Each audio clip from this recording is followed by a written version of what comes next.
हमारे इन्फॉर्मेशन देने वाले इतने रोबस्ट नहीं है। मैंने खुद जाकर के प्रपोज किया था कि सर ये स्काई मार्शल टाइप का ना ये बड़ा कमांडो ऑपरेशन है, that guy has to be, it takes 0.7 seconds for somebody to enter the cockpit. आज के डेट पे अगर कॉकपिट मैं अगर चाहूँ, कॉकपिट आप कभी फ्लाइट पे कितनी बार 3-4 बार दरवाज़ा खुल जाता है। एक एयर होस्टेस कितनी बार दिन में फ्लाइट कर रही है और 3-4 बार अगर खुल जाता है तो वो जब दरवाज़ा खुलता है वो अलर्ट नहीं है।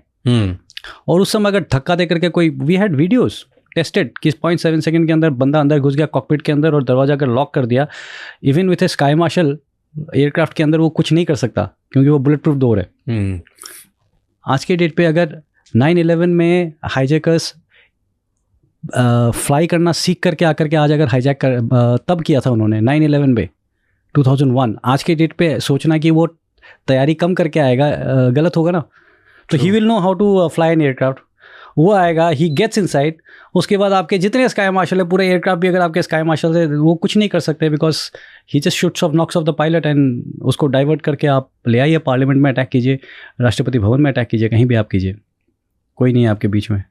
तो पर ओके सो वाई मैं आपको ये इसीलिए बता रहा था कि बंदा जो स्काई मार्शल है एयरक्राफ्ट के अंदर किस अलर्टनेस लेवल पे बैठता है। मैं यही पूछना चाह रहा था कि वो कैसे बैठता है कि अगर कुछ हुआ, एक तो पहले ही जब बोर्डिंग से ही देख करके हम पहचान जाते हैं कि श्रीमान किसके ऊपर हमें नज़र रखना है, किसके ऊपर नज़र नहीं रखना, देख करके एविडेंट हो जाता है। रियली या क्या ट्रेट्स होते हैं किसी के कि जो आपको ऐसा लगता है कि यार दो तीन ट्रेट्स होते हैं एग्जैक्टली 100% तो आप सब नहीं बता सकते। अब कोई लेडी अगर बिल्कुल बुरखा के साथ है तो आपको जिसको बिल्कुल पता नहीं चल रहा, बट अदरवाइज आप फिजिक देख करके लोगों का बता सकते हैं कि खतरा कौन है, खतरा कौन नहीं है। इसी की पूरी ट्रेनिंग होती है। पूरी ट्रेनिंग यहीं से शुरू हो जाता है कि आप देख करके, जब बंदे बैठे हुए हैं वहीं से देख करके आइडेंटिफाई हो जाता है कि ये 6-7 आदमी के ऊपर मुझे नज़र है। और जब फ्लाइट में बैठते हैं तो ये 6-7 आदमी कहाँ एग्जैक्टली बैठे हैं। तो क्या साइंस होते हैं? देयर शुड बी समथिंग ना, जैसे अगर मैं वॉक कर रहा हूँ एक फ्लाइट में, ठीक है, आप बैठे हुए हो, एक स्काई मार्शल बैठा हुआ है एंड एक कोई इल इंटेंडेड कोई हाईजैकर बैठा हुआ है जिसको इंटेंशन है कि हाईजैक करना है, हम दोनों वॉक कर रहे हैं, आप कैसे आइडेंटिफाई करोगे कि मैं कौन हूँ और वो कौन है? बॉडी लैंग्वेज से। आप ऐसे टास्क करने के लिए जा रहे हो जिससे आपको पता है कि इसके बाद आप जिंदा निकले नहीं निकले, आप पूरे इंटरनेशनल वो हो जाएंगे, वांटेड क्रिमिनल लिस्ट में आ जाएंगे। सो आपके बॉडी लैंग्वेज में साइंस दिखेगा, आप नर्वस होंगे। आप हाईजैक करने के लिए जा रहे हो, इतना बड़ा ऑपरेशन आप प्लान करो, आप जब बैठे हो आप अपने कोई किताब नहीं पढ़ पाओगे। आप समझ रहे हैं? अकेले आदमी नहीं जाएगा हाईजैक करने के लिए, जाएगा क्या? नहीं जाएगा। 2 से 3 आदमी जाएगा। वो 2 से 3 आदमी अगर एक साथ, क्या वो एक साथ जाएंगे? नहीं जाएंगे। आप अगर हाईजैक प्लान करते हो आप कैसे जाओगे? आप अलग अलग जाओगे। कोई पीछे के डोर से आएगा, कोई आगे के डोर से आएगा।